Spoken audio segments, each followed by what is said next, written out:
Order. The draft Combined Authorities Borrowing and East Midlands Combined County Authority Borrowing and Functions Amendment Regulations 2025. I call the Minister to move the motion. Thank you, Chair. It's a pleasure to serve under your chairmanship for this session today. I beg to move that the Combined Authorities Borrowing and East Midlands Combined County Authority Borrowing and Functions Amendment Regulations 2025, which were laid before this House on the 19th of November 2024, be considered. There are three elements to these regulations. First, the conferral of borrowing powers upon the York and North Yorkshire Combined Authority, the North East Mayoral Combined Authority, and the East Midlands Combined County Authority.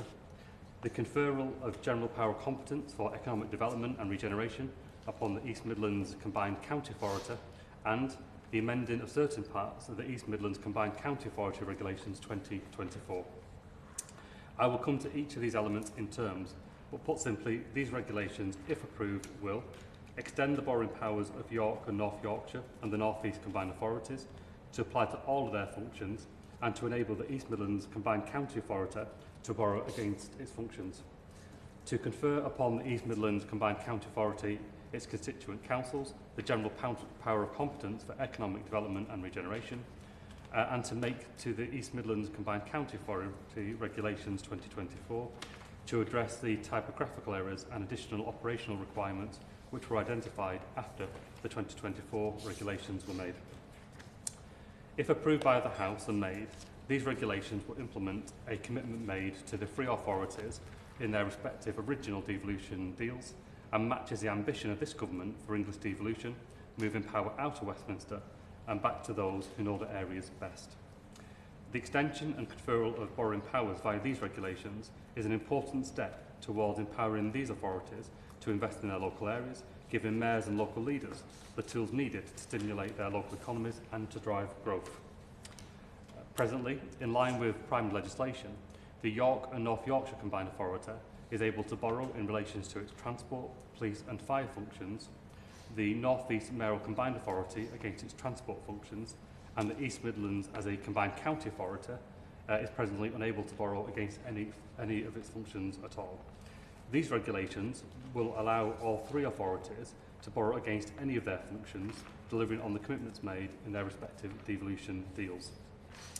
The three authorities and their respective constituent councils, 13 in total, have given their consent to making of these regulations. The conferral of borrowing powers will bring the York and North Yorkshire Combined Authority, the East Midlands Combined County Authority and the North East Mayoral Combined Authority in line with their existing Combined Authority peers who have followed the same process for borrowing functions being conferred upon them. Additionally, it will bring the three authorities in line with local authorities in general who are empowered to borrow for all of their functions. As combined authorities and combined county authorities, York and North Yorkshire, the East Midlands and the North East authorities are subject to the requirements for borrowing provided in the Local Government Act 2003. The prudential borrowing regime requires that an authority can borrow lawfully only if it can demonstrate the servicing and repayments of the debts are affordable. This ensures the necessary assurances that the proposed borrowing powers by the three authorities will be used appropriately. Like other areas, York and North Yorkshire, the East Midlands and the North East, as combined and combined county authorities, have a further check and balance on their ability to borrow. These authorities are subject to a debt cap which must be agreed by HMT. Each agreed debt cap specifies the ceiling of the authority's debt. I can confirm that all three authorities have successfully agreed their respective debt caps for the 2024-2025 financial year, with negotiations on debt caps for 2025-26 financial year due to start shortly. These regulations also confer the East Midlands Constituent Council's general power of competence upon the Combined County Authority. This power will only be used in relation to economic development and regeneration. The conferral of this power fulfills commitments which were made as part of the original East Midlands devolution deal, agreed with all the constituent councils, and it will enable the East Midlands Combined County Authority to support local businesses and to grow the visitor economy.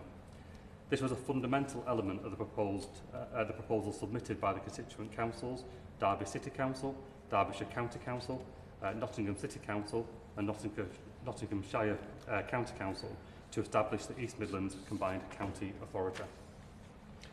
The Council's proposals reference how the combined county authority will ensure workers, businesses and local areas are supported, where possible, by schemes like the East Midlands Investment Fund in delivering key aspirations in net zero and in skills, conferring the East Midlands Constituent Council's general power of competence for economic development and regeneration will ensure that the combined authority is able to achieve its aims and deliver for the people of the East Midlands. The limited conferral of the general power of competence is a new power for the East Midlands Combined County Authority, and so the Deputy Prime Minister, in her capacity as Secretary of State for Housing, Communities and Local Government, must be satisfied that the statutory requirement outlined in the Levelling Up Regeneration Act 2023 have been met. I can report that the necessary statutory requirements have been considered and the Deputy Prime Minister is content that they have been met. The Deputy Prime Minister is satisfied that the conferral of this power will improve the economic, social and environmental well-being on those who live and who work in the East Midlands, and is in keeping with the need to secure effective and convenient local government and reflects the interests of local communities. An appropriate consultation on the conferral of this power has also been undertaken in the East Midlands. Economic development and regeneration featured as a core element of the devolution deal signed on the 30th of August 2022, and this was consulted upon during the statutory consultation with residents, businesses and stakeholders on the establishment of a mayoral combined county authority in the East Midlands. This consultation ran from the 14th of November 2022 to the 9th of January 2023, with the public and local stakeholders expressing support for the economic development activities the combined authority intends to undertake. When asked about these policies related to economic regeneration and development, 48% of respondents were supportive, with 36% unsupportive and 16% having no opinion. The use of the function, if conferred, will be subject to the provisions of the East Midlands Combined County Authority Regulations 2024, which have already been determined as securing effective and convenient local government. The Combined County Authority has a directly elected mayor and 2 members from each of its constituent councils. In the East Midlands Combined County Authority, decisions, including those relating to the use of the general power of competence for economic development and regeneration, are passed by a simple majority, but any such majority must include the mayor. There is an agreed mechanism for district councils to input to the Combined County Authority through 4 non-constituent members representing the views of district councils from across the 2-tier areas. Other local interests are also represented through either non-constituent or associate membership of the Combined County Authority. There is a precedent for the conferral of a Combined County Authority's constituent councils general power competence for economic development and regeneration too. Existing combined authorities, such as the West Midlands and the Liverpool City region, already have this power, which they have utilised for the purpose of economic development in supporting businesses and tourism in their areas. The East Midlands will also make use of this power for the benefit of those who live and work in its geography. These regulations will also make amendments to the East Midlands Combined County Authority Regulations 2024, referred to as the 2024 regulations. The 2024 regulations were made at pace to ensure that the East Midlands was established in time to hold its inaugural mayoral elections on the 2nd of May 2024. This was successfully achieved, not only ensuring the mayoral election could take place, but creating the first ever combined county authority.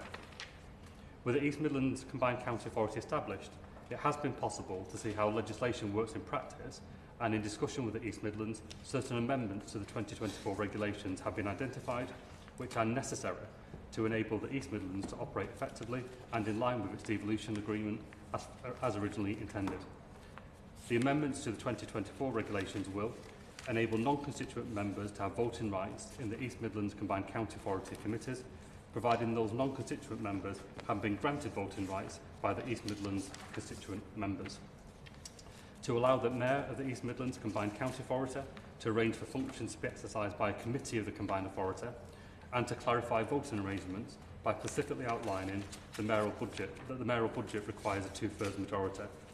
This is in line with other existing combined authorities and has been included to resolve any uncertainty, as referenced in the vote required for the use of transport powers. The amendments will also resolve a typographical error in the 2024 regulations in relation to the housing, planning and regeneration functions of the East Midlands. As you would have heard, the amendments to the 2024 regulations are of an operational nature and will benefit the smooth running of the combined county authority by ensuring it can function effectively and by providing clarification and certainty on the use of its functions and powers. These amendments have been discussed with the East Midlands and its constituent councils, both in the councils and at the combined authority, who have consented to the amendments being made. In conclusion, these regulations, which are supported locally, continue this government's mission to shift powers and money from central government to those with skin in the game for our regions, and I commend them to the committee. The question is that the committee has considered the draft combined authorities borrowing and East Midlands combined county authority borrowing and functions amendment regulations 2025. I call upon the opposition shadow minister. Thank you very much, Mr. Twigg, and it's a pleasure to serve under your chairmanship, and can I wish the Minister and all members a happy new year. The Minister will be pleased to know that, considering our bulging numbers here on this side of the House, we won't be challenging this statutory instrument today, but we do have some general questions on some of the... He did give a detailed explanation of the business before us, but I do, as he would expect, have a number of questions that I would appreciate that he would answer, and just that the opposition want to flag.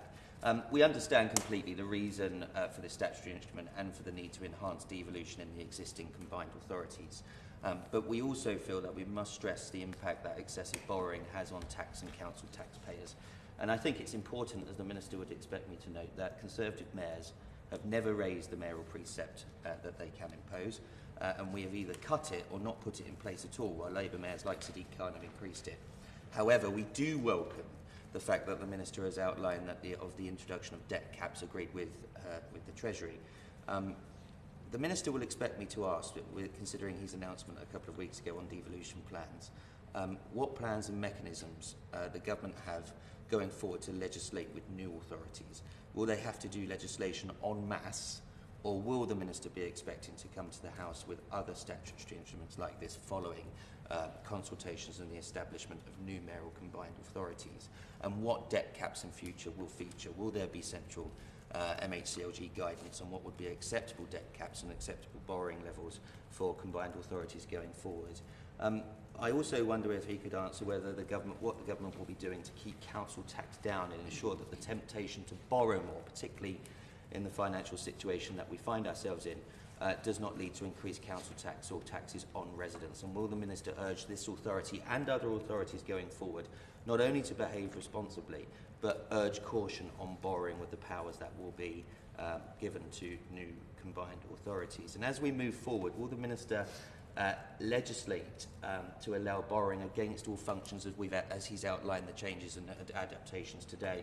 Will in future he be legislating to allow borrowing in all functions, or will he be looking at a case-by-case basis as local authorities come forward under his devolution plans? And as we move to devolution, another concern is what will happen to the debt incurred from councils who are choosing to undergo restructuring. It's slightly outside the scope of this SI, but it is within the policy going forward where we would have to see statutory instruments like this. And where will the debts of councils go when they merge into a new devolution settlement? Will councils have to have these difficult conversations on their own and organise their own affairs, or will central government support them as they go forward? Locally, Liberal Democrat controlled Eastleigh Borough Council have a debt of 500 million. I don't think it's a surprise that under future devolution plans other councils don't exactly want that council to merge into their functions. So will the central government, comes as a surprise to my honourable friend, but it's not, and so I wonder whether he will facilitate plans going forward and what government support will be given to local authorities as they go through the merger. Lastly, Mr Twigg, I note that the general power of competence for economic development and regeneration to be conferred on the East Midlands Combined Authority. A public consultation was required by law, as the Minister outlined, and that's perfectly acceptable and right, and he gave a detailed response to gave a detailed review of the responses by the local public there. But the produced feedback indicating general but not overwhelming support, I think it's safe to say. I just wondered what lessons the Minister and the Government will draw from the mechanisms of the consultation that were outlined, and how he will be adapting devolution of power transfers in reflection on this consultation, and what shape consultations may take going forward to encourage greater cooperation and greater participation by local residents when they are faced with changes in their local authorities.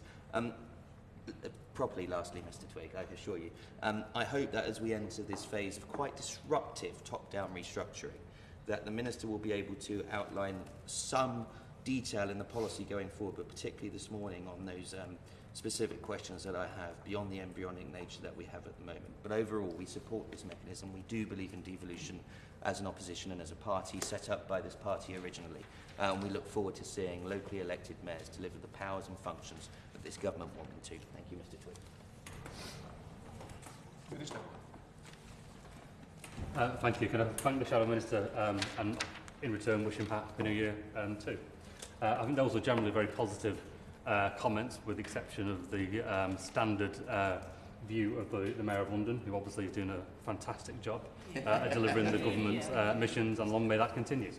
But in answer to the questions that have been raised, all of which are completely legitimate, we expect that all public bodies, whether they're councils or mayoral combined authorities, to exercise their borrowing powers with the restraint that the public would expect, that they are borrowing for a purpose, that those borrowing commitments can be honoured through the repayment schedule. And that's why there is a clear mechanism in place with HMT to assess borrowing caps on an individual basis, reliant on the financial status of the local authority, combined authority in question. So I think the checks and balances are robust, they are in place. And it may well be in some places that the powers aren't used. But the point is that as we move towards a new phase of devolution, the assumption of trust and autonomy for local areas to do what's right for their local communities has to be there. We are always coming cap in hand to government, or waiting for the government to have a new grant scheme that local authorities can bid into. In the end, areas will be expected to self-organise, to work with their local business community, to work with investors, and to marshal projects for the economic well-being of this place. And this very much is about bringing the areas that have been referenced in line with other authorities who already have those powers.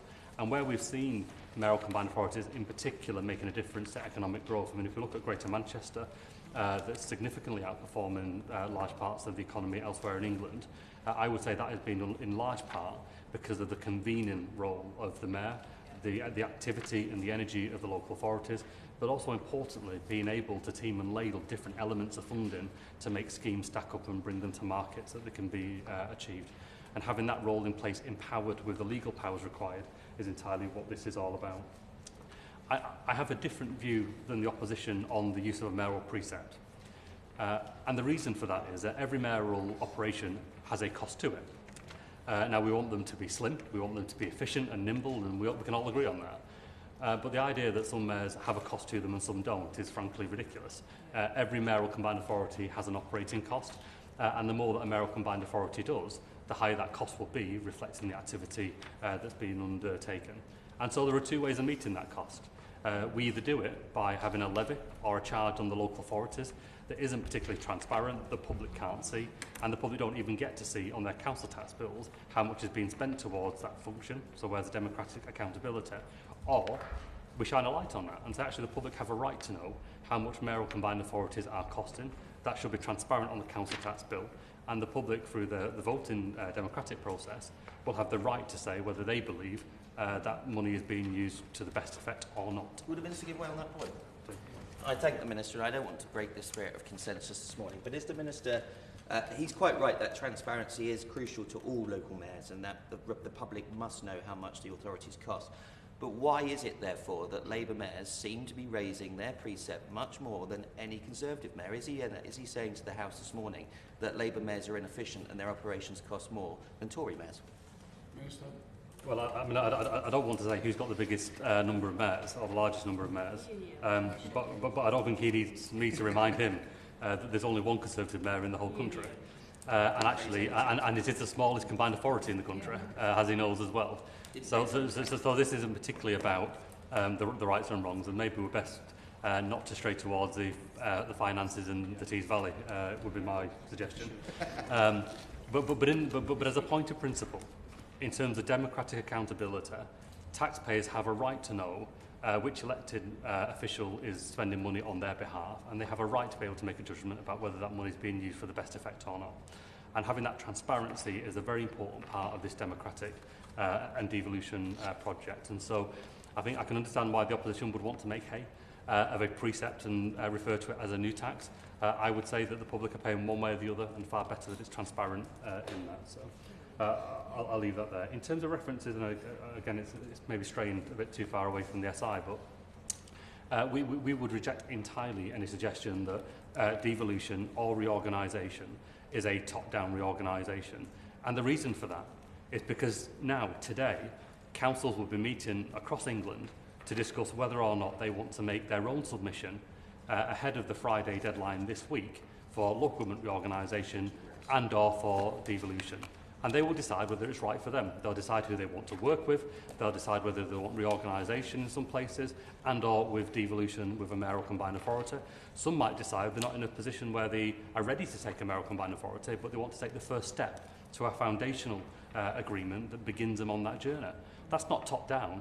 That is local areas working together to self-organise with government that is facilitating that devolution. Because in the end, if we finish the point and then I'll give way, because in the end, if we don't get power away from this place, we will not allow every part of our country to realise its full potential. It will always be at the behest of the government at the point in time, and that can't stand.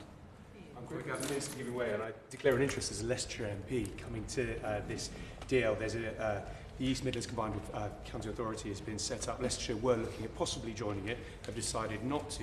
Given what he said about going on Friday, if Leicestershire were to decide they wanted to go into D2, N2, would we have to have further legislation to change the borrowing set again and a further SI to add that in? Or is there a mechanism being lined up so that county authorities could join into these mayoralties without it having to come back to Parliament? I'm not sure I'm entirely under the question as such. This is about new member councils joining an existing combined authority. Well, any member council can join it, but it would require secondary legislation to confirm its membership. Not least of all, there are still functions that are exercised in some places by the local authority as a member of the combined authority rather than by the combined authority directly. So you need to reconcile the whole, taking into account its new membership. But we are hopeful. I mean, you know, Leicestershire has huge potential, economic potential and social potential. But I would say without devolution, it's not going to realise its full potential and it will get left behind. So I don't know if it's making a submission on Friday, but I sincerely hope that it will. I would encourage the members in the room to speak to their local authorities and to encourage those submissions. Chair, if I may conclude the debate at this point, that these regulations confirm on the commitment made in devolution agreements agreed with the York and North Yorkshire Combined Authority, the East Midlands Combined County Authority and the North East Mayoral Combined Authority to provide them with borrowing powers against their functions. Providing borrowing powers will provide all three authorities with the opportunity to invest in their services and functions to the benefit of those who live and work in their geographies. These regulations will also ensure that the East Midlands Combined County Authority is able to operate as its devolution deal intended by conferring the East Midlands Constituent Council's general power and competence for economic development and regeneration upon the Combined County Authority, and by ensuring that these amendments are made to allow the Combined County Authority to be able to operate in a robust and effective manner. I am confident these regulations will give the authorities the tools to shape their futures, driving growth for higher living standards across their geography, and I commend the regulations to the House. The question is that the committee has considered the draft Combined Authorities Borrowing and East Midlands Combined County Authority Borrowing Functions Amendment Regulations 2025. Does any of that opinion say aye? Aye. Contrary, no. I think the ayes have it. The ayes have it. Order, order.